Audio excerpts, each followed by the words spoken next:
साल में एकमात्र निर्जला एकादशी ऐसा व्रत है जो सभी एकादशी करने के समान फल देता है। इस व्रत को करने के फलस्वरूप व्यक्ति को धन, लंबी आयु और मोक्ष की प्राप्ति होती है। ओम नमः शिवाय। जय श्री कृष्णा। आप सभी का सनातन धर्मसार चैनल पर बहुत बहुत स्वागत है। मित्रों, साल भर में ज्येष्ठ माह के शुक्ल पक्ष की निर्जला एकादशी सभी एकादशियों में प्रमुख मानी जाती है। ये सबसे कठिन व्रत है क्योंकि इसमें अन्न के साथ साथ जल का भी त्याग करना पड़ता है। इस पूरे व्रत के दौरान चाहे कितनी भी प्यास क्यों न लगे, जल की एक बूंद तक भी ग्रहण नहीं कर सकते हैं। निर्जला एकादशी का व्रत दीर्घायु और मोक्ष की प्राप्ति के लिए किया जाता है। निर्जला एकादशी को भीमसेनी एकादशी भी कहते हैं। महर्षि वेदव्यास के अनुसार भीमसेन ने इसे धारण किया था। अब जानते हैं निर्जला एकादशी के कुछ विशेष नियम जिनका पालन किए बिना आपका व्रत अधूरा और अपूर्ण माना जाता है। तो ये नियम है, पहला, ज्येष्ठ शुक्ल एकादशी को सूर्योदय से अगले दिन सूर्योदय तक पानी नहीं पीना चाहिए। व्रत प्रारंभ करने के बाद अगले दिन पारण के समय ही पानी पिया जा सकता है।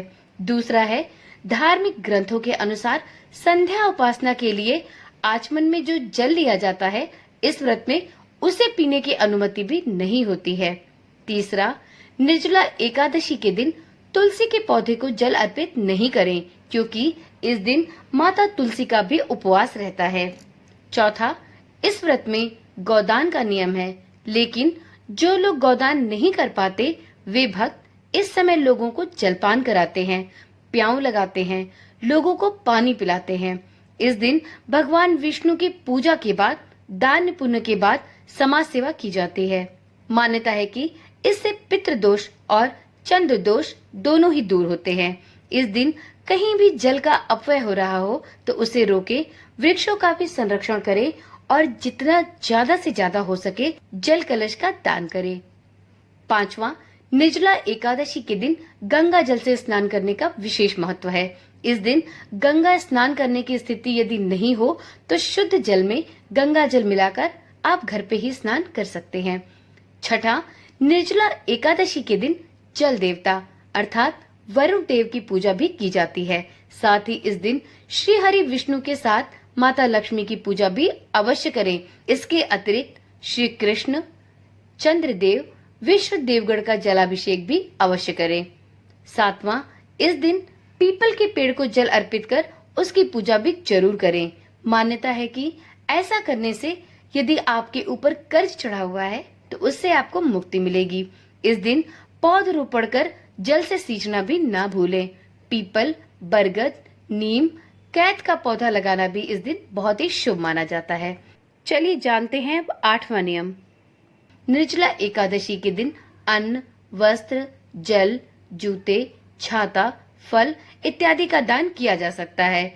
यह नहीं कर सकते हैं तो कम से कम इस दिन कलश में जल भरकर उसे सफेद वस्त्र से ढककर चीनी और दक्षिणा के साथ किसी ब्राह्मण को दान में जरूर दे। इससे साल भर आपकी सभी एकादशियों का फल आपको प्राप्त होगा। नौवां नियम, निर्जला एकादशी के दिन भूलकर भी बिस्तर पर नहीं सोना चाहिए। इस दिन रात्रि जागरण करना सबसे शुभ माना जाता है। इस दिन आप रात्रि जागरण करके श्री हरि विष्णु के मंत्रों का जाप करें। यदि संभव हो तो आप इस दिन रात्रि जागरण करके भजन कीर्तन भी कर सकते हैं। परंतु यदि स्वास्थ्य की दृष्टि से रात्रि जागरण संभव ना हो तो आप जमीन पर चटाई बिछाकर सो सकते हैं, परंतु अपने बिस्तर का प्रयोग इस दिन नहीं करना चाहिए। अब जानते हैं 10वां और अंतिम नियम। मित्रों, निर्जला एकादशी के दिन भूलकर भी दाढ़ी, बाल और नाखून कटवाने जैसे कार्य नहीं करने चाहिए। इस प्रकार से यह कुछ विशेष नियम हैं जिनका पालन करना निर्जला एकादशी के दिन अत्यंत आवश्यक है। यदि आप इन नियमों की अवहेलना करके निर्जला एकादशी का व्रत रखते हैं तो आपको इस व्रत का पूर्ण फल नहीं प्राप्त होता।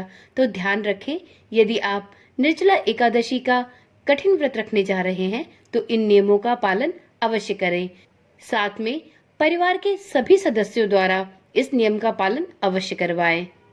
आशा करती हूँ इस वीडियो में दी गई जानकारी आपके लिए रोचक होने के साथ साथ बेहद ही काम की रही होगी। यदि आपको इसी प्रकार की जानकारी वाली वीडियोस देखना पसंद है तो इस चैनल के साथ जुड़े रहें। चैनल के साथ जुड़े रहने के लिए चैनल को अभी ही सब्सक्राइब कर लें और साथ में नोटिफिकेशन बेल को ऑन करना भी ना भूलें, जिससे इस चैनल पर डाली जाने वाली वीडियोस की सूचना आपके पास सबसे पहले पहुंचती रहे।